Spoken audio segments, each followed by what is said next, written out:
قدام بالصومالي أنا طبعا جرو no way والله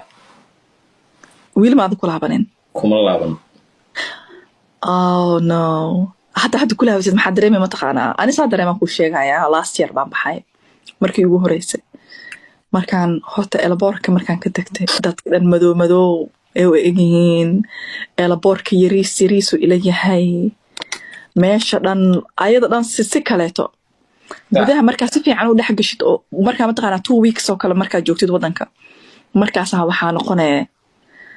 you feel like ina adi dhan aad dadka ka mid noqonaya ma fahantay 2 isbuuc ilaa 3 isbuuc markaa joogtid oo kale dadka ka mid noqonaya maalmaha ugu horeyso way kugu adkaanaysaa ها وصح قفك مركو يوروب كتغو كله وكل دل شو غير ka asmaa ma fahanti wiiga dadka waxay taagan yihiin madow wallahi daacada iga tahay dadka dhan way ila si ila noqdeen dadka bas ma ahan leeyahay dadka joogeen meesha qoraxda miya ma aqaani ma aqaani I don't know wax cad arki jiro wax cad ma arkooy markaas ka wada hadda Yurub ka tagto oo hadda UK